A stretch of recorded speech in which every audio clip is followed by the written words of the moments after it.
தமிழ்நாடு அரசோடைய இந்து சமய அறநிலைத்துறை கட்டுப்பாட்டில் ஒரு 46,000க்கும் மேற்பட்ட கோயில்கள் மட நிறுவனங்கள் இயங்கிட்டு இருக்கு. அதில் ஒரு 4,000 கோயில் கிட்டத்தட்ட கடந்த 5 ஆண்டுகளில் திமுக ஆட்சியில் கும்பாபிஷேகம் பண்ணியிருக்கிறதா ஒரு கணக்கு சொன்னாங்க. ஆனால் அதுக்கு எவ்வளோ செலவாச்சு அப்படின்னு சொல்லி தகவல் அறியும் உரிமை சட்டம் மூலயமா நம்ம கேட்டப்போ அந்த செலவு கணக்கு கையில் இல்லை அப்படின்னு சொல்லி அவங்க ஆணையர் அலுவலகத்திலேருந்து பதில் தராங்க. இதை பற்றி ஒரு சின்ன டேட்டா இந்த வீடியோவில் பார்த்துருவோம்.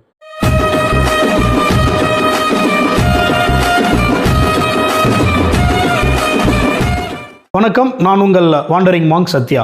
தமிழ்நாடு கவர்மெண்ட்டோட இந்து சமய அறநிலைத்துறை 1959 ஃபார்ம் பண்ணுறாங்க தமிழ்நாடு அரசு. அது தமிழ்நாட்டில் இருக்க இந்து கோயில்களை அவங்க நிர்வகிக்கணும். அதில் முறைகேடுகள் நிறையா நடக்குது. அதில் அரசே எடுத்து அதை நிர்வகித்து அதுக்கான வரவு செலவுகள் ஆடிட்டிங் எல்லாமே தமிழ்நாடு அரசே பார்க்கும். அதோட சொத்து எல்லாமே அவங்களே மெயின்டைன் பண்ணிப்பாங்க அப்படிங்கிற மாதிரி ஒரு ஸ்ட்ரக்சர் ஃபார்ம் பண்ணி அந்த டிபார்ட்மெண்ட் கொண்டு வராங்க. கடைசியாக இந்த 5 வருஷம் டிஎம்கே கவர்மெண்ட்டில் ஒரு 4,000 கோயில் கிட்ட கும்பாபிஷேகம் பண்ணியிருக்கிறதா அரசு கணக்கு சொல்கிறாங்க. இதே விஷயத்தை தமிழ்நாடு முதல்வர் மு.க. ஸ்டாலின் அவர்களும் அப்போது சட்டசபையில் தெரிவிச்சிருக்காரு. கடைசி சட்டமன்ற கூட்டத்தொடரில் 4,000 கோயில் நாங்கள் கும்பாபிஷேகம் பண்ணியிருக்கோம் அப்படின்னு சொல்லி மாவட்ட வாரியாக அவங்க லிஸ்ட்டுமே வெப்சைட்டில் அறிவிச்சிருக்காங்க. இதில் நம்ம முக்கியமாக பார்க்க வேண்டிய விஷயம் என்னென்னா, நம்ம ஒரு ஆர்டிஐ போட்டோம். அந்த ஆட்சி முடிகிற ஒரு காலகட்டத்தில் ஒரு 3 கேள்விகள் வச்சு, ஒரு முக்கியமான கேள்விகள் வச்சு ஒரு தகவல் அறியும் உரிமை சட்டம் மூலயமா ஒரு பெட்டிஷன் கொடுத்தோம். என்ன கேட்டிருந்தோன்னா, தமிழகம் முழுவதும் மே 10, 2021 முதல் ஜனவரி 30, 2026 வரை எத்தனை கோயில்களில் கும்பாபிஷேகம் நடைபெற்றது, மாவட்ட வாரியாக தகவல்களை தெரிவிக்கவும் அப்படிங்கிறது முதல் கேள்வி. 2வது கேள்வி, தமிழகம் முழுவதும் மே 10, 2021 முதல் ஜனவரி 30, 2026 வரை கும்பாபிஷேகம் நடைபெற்ற கோயில்களின் பெயர், ஊர், மாவட்டம், தேதி உள்ளிட்ட தகவல்களை தெரிவிக்கவும். 3வது கேள்வி, தமிழகம் முழுவதும் உள்ள கோயில்களில் மே 10, 2021 முதல் ஜனவரி 30, 2026 வரை கும்பாபிஷேகம் நடத்த எவ்வளவு செலவாயிற்று, கோயில் வாரியாக தகவல்களை தெரிவிக்கவும் அப்படின்னு இந்த 3 கேள்விகளை நம்ம சென்னையில் இருக்க அறநிலைத்துறை ஆணையர் அலுவலகத்துக்கு ஆர்டிஐ பெட்டிஷனை நம்ம அமுச்சு வச்சோம். இதில் பரவாயில்ல, ஓரளவுக்கு தகவல்கள் விரைவாகவே கொடுத்துட்டாங்க ஆணையர் அலுவலகத்திலேருந்து. அவங்க கொடுத்த பதில் என்ன அப்படின்னு பார்த்தோன்னா, நம்ம ஏற்கனவே சொன்ன மாதிரி தான். அந்த 10/5/2021 ஜனவரி 30, 2026 வரைக்கும் ஒரு 4,060 கோயில்களில் குடமுழுக்கு நடைபெற்றது அப்படின்னு சொல்லி அவங்க சொல்கிறாங்க. நம்ம மாவட்ட வாரியாகவும் லிஸ்ட்டு கேட்டிருந்தோம். அவங்க வெப்சைட்டில் இருக்குதுன்னு சொல்லி சொன்னாங்க. அதையும் நம்ம போய் செக் பண்ணி பார்த்தோம். மாவட்ட வாரியாக, ஊர் வாரியாக, எந்த கோயில் அப்படின்னு சொல்லி எல்லா டீட்டெயில்ஸுமே போட்டிருந்தாங்க. அதே மாதிரி நம்ம என்னென்ன தேதியில் நடந்துச்சு அப்படிங்கிற மாதிரி அட்ரஸ் எல்லாமே டேட்டாவும் கேட்டிருந்தோம். அதுவும் அவங்க ஹெச்ஆர்என்சி வெப்சைட்டில் போட்டிருந்தாங்க.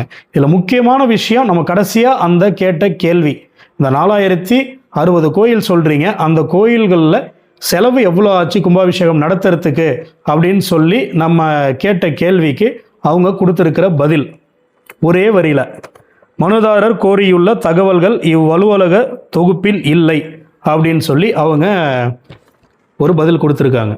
அதாவது நம்ம கேட்ட அந்த செலவு கணக்கு அவங்களுடைய ரெக்கார்டில் இல்லை அப்படின்னு சொல்லியிருக்காங்க. இதில் இன்னொரு விஷயம் நம்ம என்ன பார்க்கணுன்னா, நம்ம ஆர்டிஐ போடுறோம் ஒரு ஆஃபீஸ்க்கு அப்படின்னா, அது நம்ம தவறாகவே அந்த ஆஃபீஸ்க்கு போட்டாலும் அது அவங்களுக்கு சம்மந்தப்பட்ட விஷயம் இல்லை அப்படின்னாலும் அந்த கன்சர்ன் ஆஃபீஸ்க்கு அவங்களே அதை ஃபார்வர்ட் பண்ணணும். அதை பண்ணிவிட்டு நமக்கு அந்த நோட்டிஃபிகேஷனும் கொடுக்கணும். இது மாதிரி நீங்கள் கேட்டது எங்கள் ஆஃபீஸ் சம்மந்தப்பட்ட விஷயம் கிடையாது, இது வேறு டிபார்ட்மெண்ட்டு, நாங்கள் அங்கே நீங்கள் கேட்ட கேள்விகளை அமுச்சிட்டோம் அப்படின்னு சொல்லி நம்ம அனுப்பின அந்த ஆஃபீஸோடைய ஆர்டிஐ ஆஃபீஸர் நமக்கு அவர் பதில் தரணும். இப்போ இவங்க சொல்லியிருக்கிறது என்னென்னா, நீங்கள் கேட்ட அந்த தகவலுக்கு எங்கள் கிட்ட டேட்டா இல்லை எங்கள் ஆஃபீஸில் அப்படின்னு சொல்லி அவங்க சொல்லியிருக்காங்க. சரி, உங்கள் ஆஃபீஸில் இல்லை அப்படின்னா மாவட்ட வாரியாக உங்கள் அறநிலைத்துறையோட ஆஃபீஸ் இருக்கு இல்லைங்களா, அங்கே அந்த டேட்டா இருக்கணும் இல்லையா? அவங்க தானே பண்ணியிருக்காங்க. ஒவ்வொரு கோயிலுக்கும் எக்ஸிக்யூட்டிவ் ஆஃபீஸர் போட்டிருக்கீங்க இல்லையா, அவங்கக்கிட்ட அந்த டேட்டா இருக்கணும் இல்லையா? அப்போது நிஜமாகவே தமிழ்நாடு முழுக்க நடந்த கோயில்களில் அவங்க கும்பாபிஷேகம் கணக்கு வச்சு பண்ணியிருந்தாங்க அப்படின்னா அந்த டேட்டா எங்கள் மாவட்ட ஆஃபீஸர்ஸ்க்கு நாங்கள் இதை ஃபார்வர்ட் பண்ணுறோம், உங்களுக்கு அங்கேருந்து பதில் வரும் இல்லை நாங்கள் இண்டிவிஜுவலாக ஒரு கோயிலுக்கு 4000 கோயிலுக்கு அனுப்புகிறோம், 4000 கோயிலேருந்து பதில் வரும் அப்படிங்கிற மாதிரி கூட அவங்க ஒரு டேட்டா பண்ணியிருந்திருக்கலாம். ஏன்னா இது சம்மந்தமாக நம்ம இதுக்கு முன்னாடி வேற ஒரு விஷயம் சம்மந்தமாக பார்ஸ் ரிலேட்டடாக ஒரு ஆர்டிஐ போட்டோம். நாங்கள் சென்னையில் இருக்க கலல் ஆஃபீஸ்க்கு போட்டோம் கமிஷனருக்கு. அவங்க என்ன சொல்லிட்டாங்கன்னா, இது நாங்கள் டிஸ்ட்ரிக்ட் வைஸ் நாங்கள் அனுப்பிச்சி வைக்கிறோம், அங்கே டிஸ்ட்ரிக்ட் வைஸ் வந்து உங்களுக்கு டேட்டா வரும்னு சொல்லி அவங்க சொல்லிட்டாங்க. அங்கேருந்து டிஸ்ட்ரிக்ட்டுக்கு ஹெட் குவார்ட்டர்ஸ், அவங்க ஹெட் குவார்ட்டர்ஸ்லேருந்து மாவட்ட வாரியாக ஃபார்வர்ட் ஆகுது. அப்போது அந்த மாவட்டங்கள்லேருந்து நமக்கு ஒரு தகவல் வருது, நாங்கள் இது தாலுக்கா வாரியாக நாங்கள் பிரித்து உங்களுக்கு நாங்கள் டேட்டா கொடுக்க சொல்லியிருக்கோம், அதனால் வந்து அந்த டேட்டா வரும் அப்படிங்கிற மாதிரி அவங்க நமக்கு ஒரு நோட்டிஃபிகேஷன் கொடுத்துட்டாங்க. அதுக்கப்புறம் இப்போ ஆல்மோஸ்ட் இருக்கிற எல்லா தாலுக்காவுக்கும் நமக்கு அந்த டேட்டா வந்துடுச்சு. அதை நம்ம கன்சாலிடேட் பண்ணிகிட்டு இருக்கோம். அது ஒரு சைடு இருக்கட்டும். இப்போது ஒரு வேலை இந்த மாதிரி ஒரு விஷயம் கணக்கு பண்ணி அவங்க செலவு பண்ணியிருந்தாங்க, மக்களுடைய வரிப்பணம், இதை நல்லா கவனிக்கணும். அவங்க சொந்த காசை போட்டு திமுக அவங்க சொந்த காசை போட்டு கும்பாபிஷேகம் பண்ணலை. இது மக்களுடைய காசு உண்டியல் மூலயமா வந்தது, காணிக்கை மூலயமா வந்தது, இல்லை அவங்க அர்ச்சனை சீட்டு அவங்க சேல் பண்ணுற மூலயமா வந்தது, இல்லை கோயில்களில் இயங்குகிற அந்த பிரசாதம் கடைகள் மூலயமா வந்தது. அது போக தமிழ்நாடு முழுக்க இந்த 46,000 கோயில்களுக்கு கீழே இருக்க அந்த நிலங்கள், சொத்துக்கள், இவங்க அந்த தங்கம் மூலயமா இவங்க முதலீடு பண்ணி வச்சிருக்கிற அந்த வட்டி காசு எல்லாத்தையும் சேர்த்து தான் இந்த செலவு அவங்க பண்ணியிருக்காங்க. இந்த பணத்துக்கு அவங்க தான் அக்கௌண்டபிள் இன்சார்ஜ். அறநிலைத்துறை பொறுத்த வரைக்கும் நம்ம கேட்குறோன்னா அந்த தகவலை அவங்க தந்து தான் ஆகணும். எங்ககிட்ட டேட்டா இல்லைன்னு சொல்லி அவங்க கையை விரிக்க முடியாது. இது எந்த மாதிரி ஒரு விஷயம்? இது வந்து நீங்கள் மக்கள் வரி பணத்தை டைரெக்டாக திருடி நீங்கள் செலவு பண்ணுற மாதிரி தான் வந்து மக்கள் கொடுக்குற அந்த காணிக்கை பைசாவையும் நீங்கள் வந்து எடுத்து அறநிலைத்துறை கும்பாபிஷேகம் நடத்தியிருக்கீங்க. ஆனால் கேட்டால் எங்ககிட்ட டேட்டா இல்லைன்னு சொல்கிறீங்க. இது எந்த விதத்தில் நியாயம்னு தெரியல. இப்போது 2024-25 மட்டுமே ஒரு 350 கோடிக்கு உங்களுக்கு வருவாய் வந்திருக்கு அறநிலைத்துறை பொறுத்த வரைக்குமே. உங்களுடைய அஃபிஷியல் டேட்டா படியே கடந்த 4 ஆண்டுகளுக்கு 25 வரைக்குமே, 21லேருந்து 25 வரைக்குமே நீங்களே சொல்லியிருக்கீங்க கிட்டத்தட்ட ஒரு 1200 கோடி வந்து அறநிலைத்துறைக்கு வருவாய் வந்திருக்கு அப்படின்னு சொல்லி நீங்களே சொல்லியிருக்கீங்க. அதில் உங்கள் ஆப்ரேஷனல் காஸ்ட் எல்லாம் போக எவ்வளோ வந்து அதில் இருந்தது அப்படிங்கிற மாதிரி டேட்டாவும் இது வரைக்கும் எங்கேயுமே நீங்கள் ஓப்பனாக சொல்லலை. இன்னொரு முக்கியமான விஷயம், தமிழகம் முழுக்க இந்த 46,000 கோயில்களுக்கு மற்றும் மடங்களுக்கு இருக்கும் அந்த சொத்துக்களுடைய மதிப்பு ஒரு ரஃப் எஸ்டிமேட்டாகவே நமக்கு வந்து ஒரு கிட்டத்தட்ட 4.78 லட்சம் ஏக்கர் அப்படின்னு சொல்லி தெரிய வருது.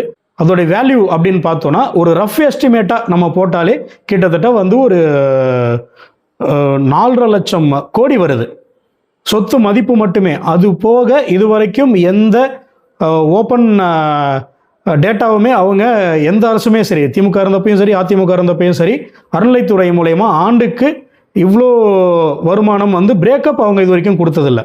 எப்படின்னா கோயில்களுக்கு இருக்க அந்த கடைகள், அந்த இடங்கள் வாடகை மூலயமா இவ்வளோ அமௌண்ட் வருது, நாங்கள் அந்த கோயில்களுக்கு இருக்க நிலங்கள் வந்து நாங்கள் குத்தகைக்கு விட்டுருக்கோம், அது மூலயமா வந்து இவ்வளோ வருமானம் வருது, அப்புறம் தங்கம் வந்து நாங்கள் கோயிலுக்கு வந்த தங்கத்தில் நாங்கள் இன்வெஸ்ட் பண்ணுறோம், அது மூலயமா இவ்வளோ வருமானம் வருது, அப்புறம் காணிக்கைகள் மூலயமா இவ்வளோ வருமானம் வருது, அந்த அர்ச்சனை பண்ணுற வருமானம் இவ்வளோ இருக்குன்னு சொல்லி இது வரைக்கும் வந்து ஒரு ப்ராப்பர் டேட்டாவை வந்து எந்த அரசுமே இது வரைக்கும் கொடுக்கல. அறநிலைத்துறை கொடுக்க சொல்லியுமே எந்த அரசுமே இது வரைக்கும் நிர்பந்தம் பண்ணலை.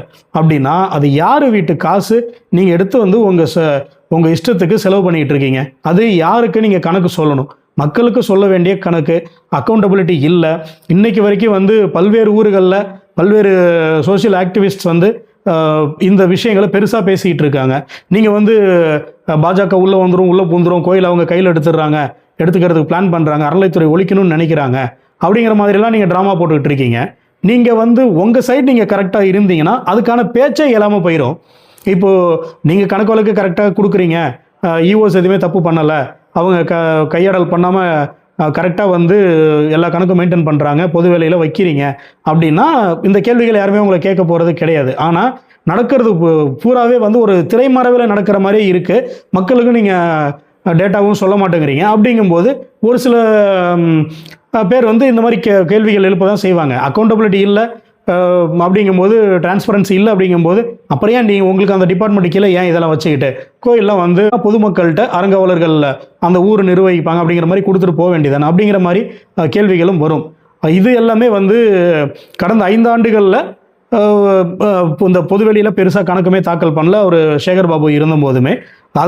அது போக கோயிலுக்கு நிறையா வந்து தானங்கள் வந்திருக்கு, அதுலேயுமே வந்து நிறைய முறைகேடுகள் கடந்த 5 ஆண்டுகளில் நடந்திருக்கு அப்படிங்கிற மாதிரியுமே நிறைய விஷயங்கள் இருக்குது. திரும்ப திரும்ப அந்த விஷயம் தான், அக்கௌண்டபிலிட்டி டிரான்ஸ்பரன்சி இல்லை அப்படிங்கிற மாதிரி பல்வேறு குற்றச்சாட்டுகள் அறநிலைத்துறை மேலே இருந்துக்கிட்டே இருக்குது. அது எல்லாம் சரி பண்ணணும் அப்படிங்கிற மாதிரி மக்கள் வந்து ஒட்டுமொத்தமாக சிஸ்டம் மாறணும்னு சொல்லி இப்போ ஒரு கவர்மெண்ட்டுக்கு மக்கள் ஓட்டு போட்டு அவங்கள உட்கார வச்சுருக்காங்க. அவங்க வந்து ஒரு அமைச்சரை வந்து அறநிலைத்துறைக்கு போட்டிருக்காங்க. ஸ்ரீரங்கம் தொகுதியில் ஜெயிச்சா ரமேஷ் அப்படிங்கிறவரை. நாங்கள் வந்து அவர் பார்ப்பனர் அப்படிங்கிறதால நாங்கள் போடலை, அவர் வந்து என்ன ஜாதினே எங்களுக்கு தெரியாதுன்னு சொல்லி அவங்க வேறு மாதிரிலாம் அந்த கட்சிக்காரங்க உருட்டிகிட்டு இருக்காங்க. அதை விட்டுருவோம். அவருடைய வேலை என்ன? அறநிலைத்துறை அமைச்சருடைய வேலை. இப்போ நீங்கள் பொறுப்பேற்று கிட்டத்தட்ட ஒரு 20 நாள் ஆயிடுச்சு. என்ன ப்ராக்ரஸ் நீங்கள் பண்ணியிருக்கீங்க அப்படின்னு பார்த்தோம்னா, போயிட்டு வந்து கோயிலில் முறுக்கு வந்து என்னைக்கு சுட்டாங்க, அதில் 15ஆம் தேதி மே மாதம் அப்படின்னு சொல்லி டேட்டு போட்டு மேனுஃபேக்சரிங் டேட் போட்டிருக்கீங்க. அது 15ஆம் தேதி தான் அந்த முறுக்கை நீங்கள் சுட்டிங்க அப்படிங்கிறதுக்கு என்ன ஆதாரம் அப்படின்னு சொல்லி போய் ஆராய்ச்சி அங்கே ஆய்வு பண்ணிக்கிட்டு இருக்காரு அறநிலைத்துறை அமைச்சர். அங்கே சீடை வந்து ஏன் இந்த சைஸில் இருக்குது அப்படிங்கிற மாதிரிலாம் அங்கே வந்து ஆய்வு பண்ணிக்கிட்டு இருக்காரு. அப்புறம் திருச்செந்தூர் கோயிலில் வந்து போயிட்டு அர்ச்சகர்கள் வந்து பணம் வாங்குறாங்கன்னு சொல்லி ரொம்ப நாளாக இருக்கிற குற்றச்சாட்டு தான். நம்ம போனாலுமே அந்த மாதிரி தான் நம்மளை ஃபோர்ஸ் பண்ணியிருக்காங்க. அது வந்து அறநிலைத்துறை அமைச்சர் மாறு வேஷத்தில் போன மாதிரி மாஸ்க் போட்டுட்டு, அவர் மாஸ்க் போடாமல் போனாலே அவர் யாருன்னு அந்த கோயிலில் யாருக்குமே தெரிஞ்சிருக்காது. அவர் மாஸ்க் போட்டுட்டு போயிட்டு இது மாதிரி அங்கே இருக்கிற ஒரு அர்ச்சகரை பிடிச்சி அவர் 4000 லஞ்சம் கேட்டார், ஜிபே பண்ணார் அப்படின்னு சொல்லி இது எல்லாமே வந்து ஆய்வு அப்படின்னு சொல்லி அவங்க பண்ணிகிட்டு இருக்காங்க. ஒரு அறநிலைத்துறை அமைச்சர் பண்ண வேண்டிய விஷயங்கள் இதுவா? ஆய்வுனா என்ன தெரியுங்களா? போய் ஆஃபீஸில் உட்காருங்க, அறநிலைத்துறை ஆஃபீஸில் கடந்த 5 வருஷத்தில் என்னென்னப்பா நடந்தது, என்னென்ன ஃபங்க்ஷன் பண்ணீங்க, அதுக்கான வரவு செலவு கணக்கு எடுத்துகிட்டு வாங்க. எவ்வளோ டொனேஷன்ஸ் வந்துச்சு, அந்த அமௌண்ட்லாம் எங்கே போச்சு, எவ்வளோ தானங்கள் நிலதானங்கள் எவ்வளோ வந்தது, தங்கம் எவ்வளோ வந்திருக்கு, வெள்ளி எவ்வளோ வந்திருக்கு, அந்த டேட்டாலாம் கொண்டு வாங்க. அதெல்லாம் வந்து நீங்கள் பார்க்குறதுக்கு பேர் தான் இன்ஸ்பெக்ஷன், ஆய்வு. அதை விட்டுட்டு போய் முறுக்கு சுடுறவனையும் கோயிலில் நம்ம திருச்செந்தூர் கோயிலில் நடக்கிற விஷயங்களை நியாயப்படுத்தலை. அவங்க அந்த அர்ச்சகர்கள் ஃபோர்ஸ் பண்ணி நம்மக்கிட்ட விஐபி தரிசனம் சொல்லி அமௌண்ட் வாங்கிட்டு போகிறதெல்லாம் உண்மை தான். ஆனால் நீங்கள் வந்து அதை போய் பிடிக்கிறதா ஒரு அமைச்சரோட வேலையா? இங்கேருந்து ஃபோனை போட்டு திருச்செந்தூர் கோயில் ஈஓக்கு ஃபோன் பண்ணி என்னப்பா இந்த மாதிரி நடக்குது அப்படின்னு நீங்கள் ஒரு ஃபோன் போட்டு கேட்டாலே அடுத்த நாள் வந்து அது அங்கே அந்த விஷயம் சம்மந்தமாக அங்கே நடவடிக்கை எடுக்கப்பட்டிருக்கும். அதை விட்டுட்டு நீங்கள் போயிட்டு உட்காந்து ரீல்ஸ் போட்டுட்டு ட்ராமா பண்ணிகிட்டு இருக்கீங்க. அது ஒரு பக்கம் இருக்கட்டும். கடந்த 5 ஆண்டுகளில் அறநிலைத்துறையில் நடந்த முறைகேடுகள் சம்பந்தமாக இது வரைக்கும் நீங்கள் என்ன விஷயங்கள் உங்கள் அஃபிஷியல்ஸ் கிட்ட பேசியிருக்கீங்க, இல்லை பொதுமக்கள் கிட்ட கடந்த 5 ஆண்டுகளில் இதெல்லாம் நடந்திருக்கு, இந்த விஷயங்கள் நாங்கள் சரி பண்ண போகிறோம், இதுக்கான சொல்யூஷன்ஸ் இதெல்லாம் நாங்கள் பண்ணுறோம் அப்படிங்கிற மாதிரி என்ன விஷயங்கள் நீங்கள் பேசியிருக்கீங்க? இல்லை மக்கள் பலகாலமாக கேட்டுட்ருக்கிற அந்த அக்கௌண்டபிலிட்டி, அந்த டிரான்ஸ்பரன்சிக்கான விஷயங்கள் பற்றி என்ன நீங்கள் நடவடிக்கை எடுக்க போகிறீங்க? ஏன்னா இன்னும் பல கோயில்களில், அந்த 46,000 கோயில்களில் பல கோயில்களில் ஆடிட்டிங்கே வந்து ஆனுவல் ஆடிட்டே வந்து சரியாக நடக்கிறது கிடையாது. ஏதாவது ஒரு விஷயம், ஏதாவது ஒரு குழப்பம் பண்ணி வச்சுட்டாங்க, அந்த ஆடிட் அப்படி நின்றுடுது. அதுக்கான அந்த வரவு செலவு நீங்கள் சரியாக கணக்கு காட்டுறது கிடையாது. நீங்கள் கவர்மெண்ட் டிபார்ட்மெண்ட்டு அரசு கீழே இயங்குகிற ஒரு துறை கோயில்களை நிர்வகிக்கிறீங்க அப்படின்னாலுமே நீங்கள் டேக்ஸ் எல்லாமே நீங்கள் கட்டி தான் ஆகணும். உங்களுக்கு அந்த விஷயங்கள்லேருந்து எக்ஸம்ஷன் கிடையாது. அதுக்கான கணக்குகள் நீங்கள் காட்டி தான் ஆகணும். அப்படிங்கும்போது இந்த ஆடிட்டு எத்தனை வருஷமாக நீங்கள் சரியாக பண்ணியிருக்கீங்க அப்படிங்கிற மாதிரி பல்வேறு கேள்விகள், பல்வேறு குழப்பங்கள் இன்னும் அறநிலைத்துறையில் நடந்துக்கிட்டு தான் இருக்குது. ஆனால் நீங்கள் அதெல்லாம் பார்க்குறது கிடையாது. சாதாரண விஷயம், ஒரு இஓஓ இல்லை ஒரு கிளர்க்கோ நீங்கள் அமைச்சு பண்ண வேண்டிய விஷயத்த ஒரு அமைச்சர் லெவலில் இறங்கி பண்ணிகிட்டு இருக்கீங்க அப்படின்னா உங்களுடைய அரசியல் புரிதல் இல்லை அரசு நிர்வாகம் பற்றின ஒரு புரிதல் எப்படி இருக்குங்கிறது ஒரு பெரிய கேள்விக்குறியாக தான் இருக்குது. நம்ம கேட்ட அந்த கேள்விக்கு 4000 கோயிலுக்கு என்ன செலவு பண்ணீங்க கும்பாபிஷேகத்துக்கு அப்படின்னு சொல்லி கடந்த ஆட்சியில் கேட்ட அதுக்கு இது வரைக்கும் பதில் இல்லை. அதே கேள்வியை இந்த ஆட்சியில் இருக்க அந்த நிர்வாகிகள்கிட்ட நம்ம கேட்க போகிறோம். ஒருவேளை இவங்கெல்லாம் சொல்லிக்கிற மாதிரி நாங்கள் வந்து ஒரு தூய ஆட்சி அப்படின்னு சொல்கிறாங்கன்னா நம்ம கேட்ட அந்த கேள்விகளுக்கான பதில் நமக்கு கிடைச்சாகணும். இந்த கேள்விகள் வந்த உடனே அவர் மாவட்ட வாரி அவரே ஒரு ஃபோனை போட்டு என்னப்பா எவ்வளோ செலவு பண்ணியிருக்கீங்க அவர் நமக்கு கேட்டு இந்த டேட்டாவை கொடுத்துருக்க முடியும். அவங்களும் அந்த ரிஸ்க் எடுக்கலை.